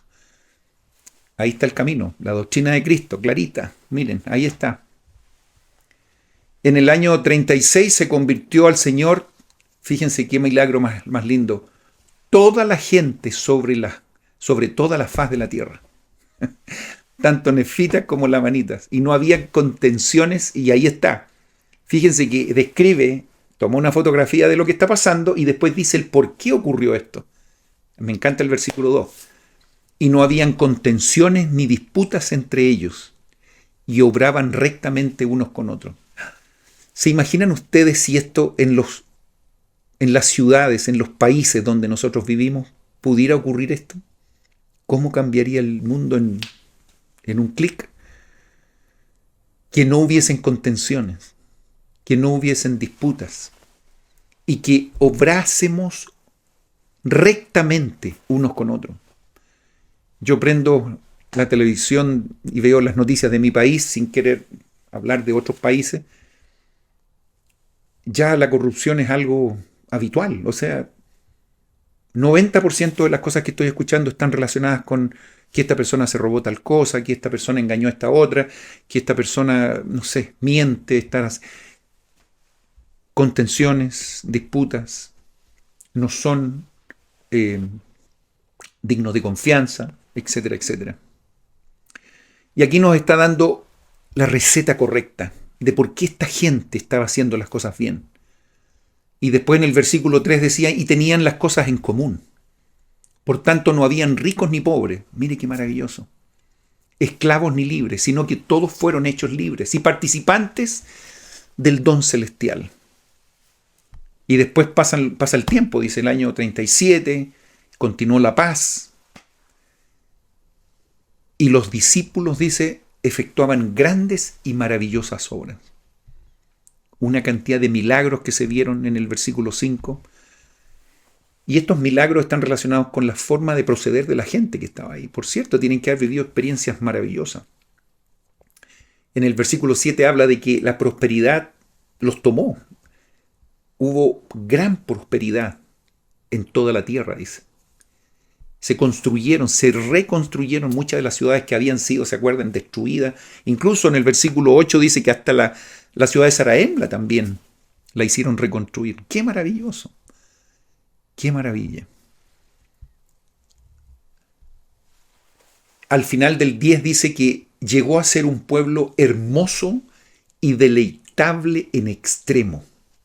¡Ah, qué maravilla! Yo estoy tomando algunas frases, ¿no?, pero ustedes pueden leer todo para que vean el contexto general, la película completa de lo hermoso que tiene que ser vivir en una condición como la que se está presentando aquí en Cuarto Nefi. Y todo esto, por cierto, por causa de lo que habían recibido como instrucción del Salvador en vivo y en directo. ¿Cómo no? Y hay algo aquí que quiero apuntar. Esto debe ser un modelo de vida para nosotros. Si queremos tener una comunidad correcta, bueno, aquí tenemos la receta. La honradez, que no hayan disputas, etcétera, etcétera. Fíjense el versículo 11, y con mucho respeto lo digo. Y se casaban y se daban en matrimonio. A veces yo digo, ¿por qué pone esto aquí, Mormón? Y fueron bendecidos de acuerdo con la multitud de las promesas que el Señor les había hecho. Eso podrían no haberlo puesto, pero parece ser que era importante que nosotros entendiésemos que la felicidad y la prosperidad de este pueblo pasaba porque la gente también se casaba y se daban en matrimonio. ¿Qué les dice a ustedes ese versículo? Que se constituían ellos en familia. había un papá, había una mamá, habían hijos que nacían con papá y mamá. Y de esa manera empezaron a ser una sociedad que está aquí claramente, se muestra claramente en estos versículos. Y ya no se guiaban por las prácticas y ordenanzas de la ley de Moisés, sino que se guiaban por los mandamientos que habían recibido de su Señor y su Dios. Y fíjense que recalca cosas súper importantes, versículo 13. La palabra no hubo. No hubo contenciones entre todos los habitantes sobre toda la tierra. Mas los discípulos de Jesús obraban grandes milagros. No habían contenciones, y nuevamente lo pone ahí. Pasaron 100 años de la época, digamos, del año 100, digamos. Recuerden que el año 1 era cuando nació Jesucristo. Y los discípulos de Jesús habían seleccionado, se habían ido todos al paraíso de Dios. Me refiero todas aquellas personas que Cristo había llamado como discípulos, ya habían muerto, habían pasado muchos años. Con excepción de los 3 que habían de permanecer, estos 3 nefitas que ya hablamos en extenso. Y después de ahí ordenaron a otros discípulos. Se iban muriendo algunos apóstoles, bueno, se llamaron a otros. Versículo 15. ¿Y por qué lo repite otra vez? Por algo será. Parece ser que este es la clave, la célula de lo correcto. Versículo 15. Y ocurrió que no había contenciones en la tierra. Otra vez el mismo concepto. A causa del amor de Dios que moraba en el corazón del pueblo. Quiero hacer un hincapié ahí, en la contención. Hermano, la contención no es de Dios. Eviten de tener contenciones con sus hermanos. ¿Para qué decir con su familia? Uno puede evitar, por cierto. Nuestros padres, nuestros abuelos nos han enseñado que para pelear se necesitan 2. Si alguien quiere pelear o alguien quiere tener una discusión, si la otra persona no quiere hacerlo, eso no va a florecer. Se va a quedar ahí. Que no hayan contenciones. ¿Qué más no había? Versículo 16 es fundamental. Hagan una lista, por favor. Fíjense que ahí hay una lista de todo lo que no había. Normalmente en las recetas, cuando uno quiere hacer un plato de comida, le dicen los ingredientes que uno debe contener para mezclarlo y hacer la exquisita comida que quiero comer. Pero aquí en el versículo 16 nos están diciendo los ingredientes que no debe tener para que esto ocurra, para que esta vida adecuada, llena de amor, realmente exista. Esto no debe haber. Por lo tanto, nadie puede tener dudas con respecto a esta fórmula. No había envidias, ni contiendas, ni tumultos, ni fornicaciones, ni mentiras, ni asesinatos, ni lascivia de ninguna especie. Y ciertamente no podía haber un pueblo más dichoso entre todos los que habían sido creados por la mano de Dios. ¿Tienen claro qué es lo que no debe existir para que la armonía reine? ¿Qué más no habían? No habían ladrones. Estoy en el 17. Ni asesinos.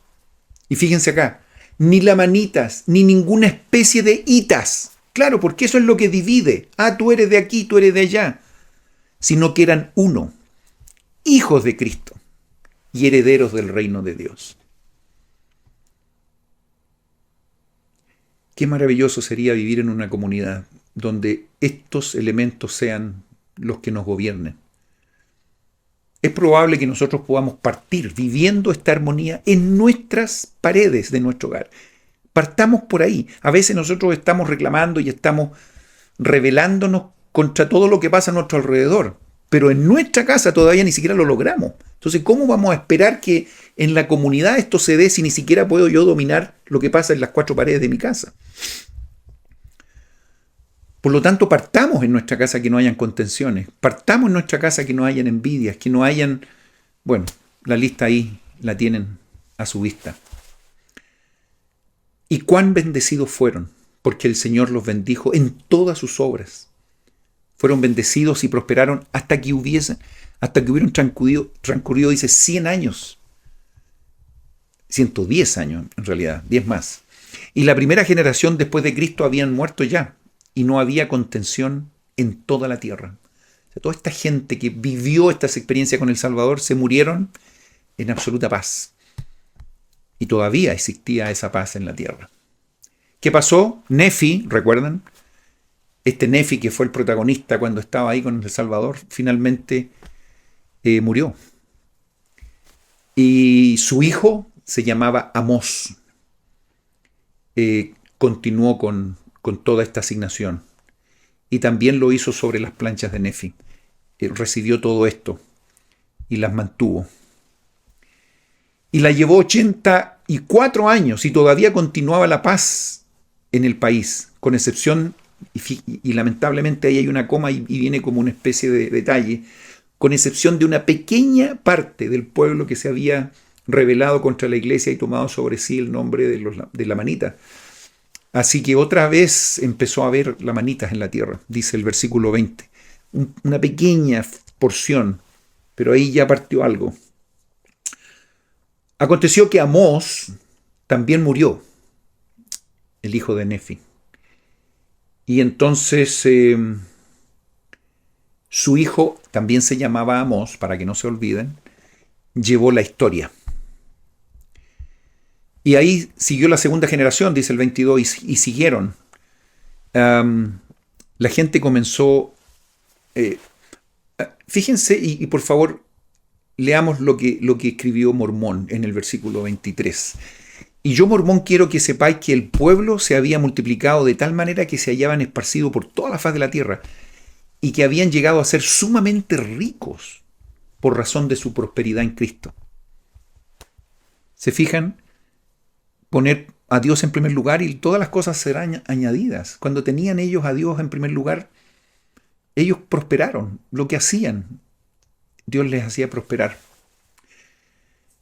En el año 201, versículo 24, empezó a haber entre ellos que algunos se ensalzaron en el orgullo. ¡Pum! Y ahí empieza nuevamente. La misma fórmula que en el libro de Lamán se repetía en cada página. Tal como el lucir ropas costosas, dice, y toda clase de perlas finas y de cosas lujosas del mundo. Y de ahí en adelante ya no tuvieron sus bienes y posiciones en común entre ellos. Una de las cosas que era interesante cuando estaba todo bien es que todas las cosas estaban en común, no habían ricos ni pobres, todos disfrutaban de las mismas bendiciones. Pero ahora ya dejaron de tener las cosas en común. Claro, porque tenían más, entonces no, ¿cómo voy a dar esto si yo tengo más que tú? Y empezaron a tener dificultades.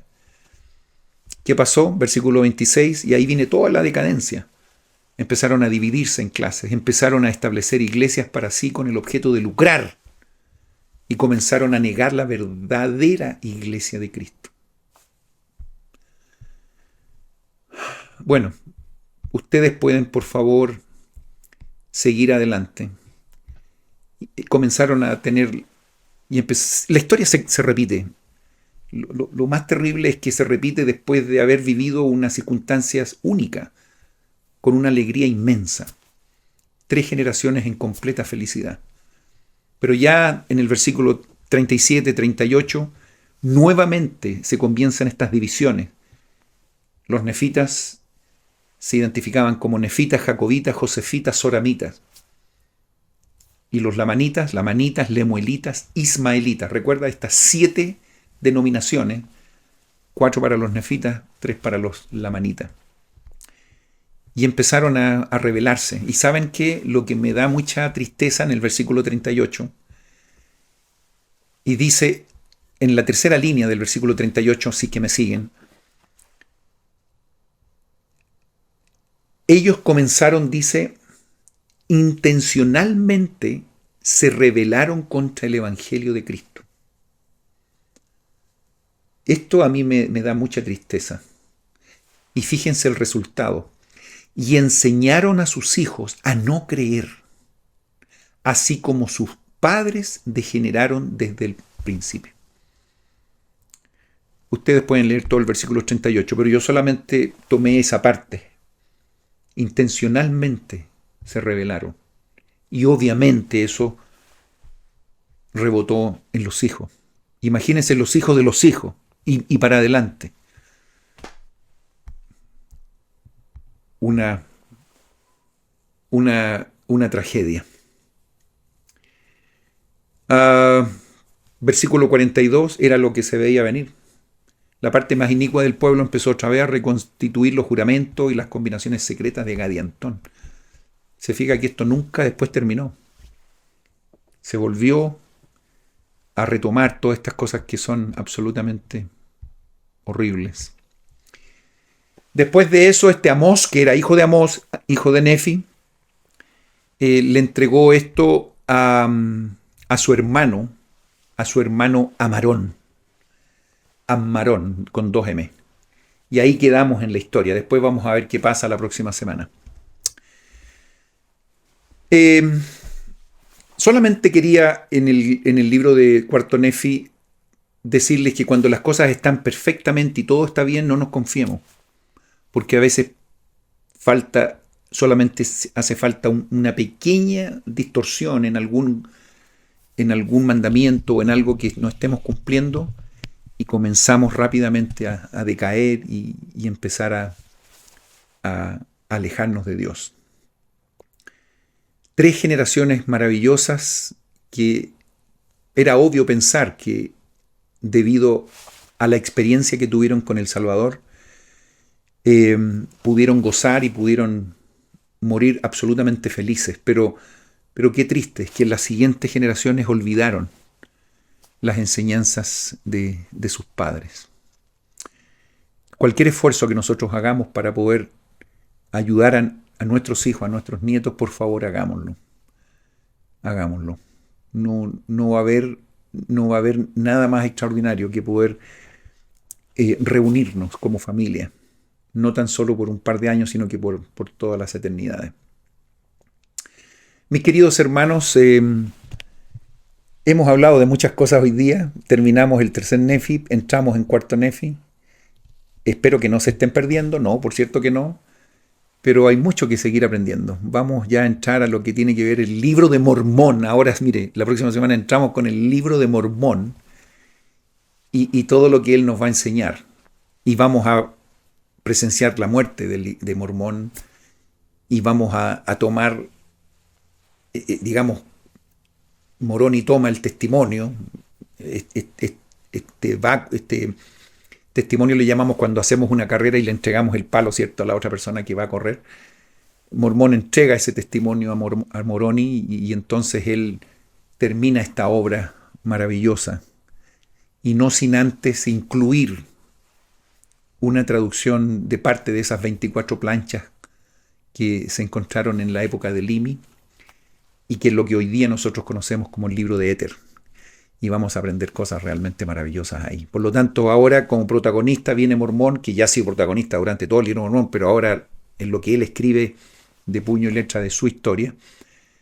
Y finalmente lo que tiene que ver con Mormón. Todavía no hemos terminado. Hay mucho que tenemos que seguir aprendiendo.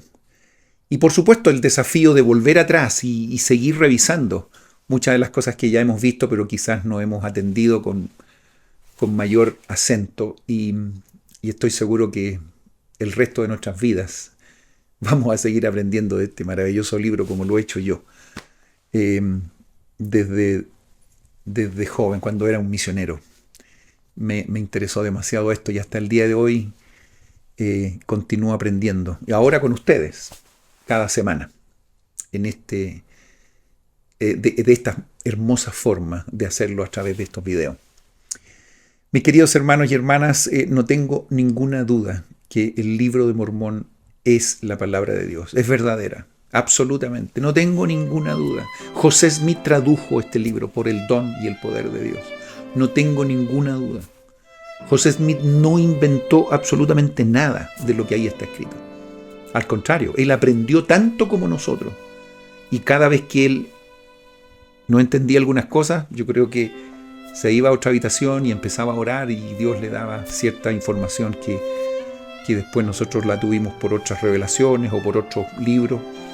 Y bueno, todo esto que está relacionado con la restauración del Evangelio que continúa hasta el día de hoy. Tenemos un profeta maravilloso que nos ha ayudado y que nos sigue ayudando, y que tenemos que seguir estudiando sus mensajes. Yo les insto a que puedan revisar los mensajes del presidente Nelson, especialmente los últimos, que están llenos de doctrina, llenos de contenido, llenos de mensajes que a veces no los descubrimos a la primera lectura. El profeta está hablando hoy día, un profeta viviente, lo tenemos junto a nosotros, y no perdamos la oportunidad de aprender de sus enseñanzas. Mis queridos hermanos, el cariño, el amor, si yo pudiera traspasarlo por estas pantallas, reciban un abrazo de mi parte. Siento, cuando leo sus comentarios, el amor y el agradecimiento, no por mí, sino que por las Escrituras, por el libro de Mormón.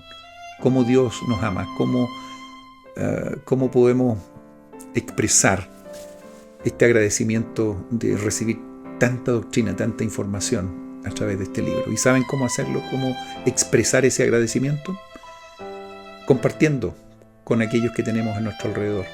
La forma que yo he tomado para agradecer es justamente haciendo estos videos.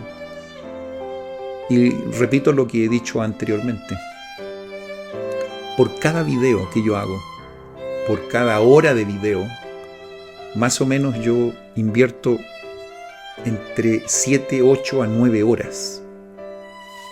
Por una hora más o menos de video, 1 hora y media. Pero ¿saben qué? Vale absolutamente la pena. ¿Y saben por qué? Porque al leer sus comentarios, yo digo, qué bendición, que hermanos de Europa, hermanos de Latinoamérica, de México, de Chile y de todos los lugares donde hay alguien de habla hispana, a veces se encuentran con uno de nuestros videos y finalmente agradecen por esta oportunidad de participar en forma virtual. Esa es la manera que yo hoy día he buscado, y quizás no en forma accidental estoy acá, pero ahora me estoy dando cuenta que es una forma maravillosa de poder decirle a Dios gracias por todo lo que tú me has dado, y de alguna manera, si esto puede ayudar a otras personas, yo me siento absolutamente satisfecho. Si me pueden ayudar a compartir estos contenidos con sus amigos, su familia, a ustedes les va a ayudar mucho también eso, porque ustedes van a sentir ese mismo agradecimiento que yo siento cada semana cuando leo sus comentarios. Ustedes también van a recibir esos mismos agradecimientos, y realmente eso llena el alma de una forma difícil de explicar. No tengo duda que la iglesia de Jesucristo de los santos de los últimos días es la iglesia verdadera en esta tierra, y no tengo ninguna vergüenza en decirlo. El libro de Mormón, díganme si no es algo extraordinario.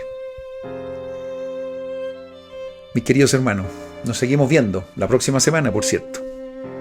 Así que, como digo cada semana, nos vemos en 7 días más.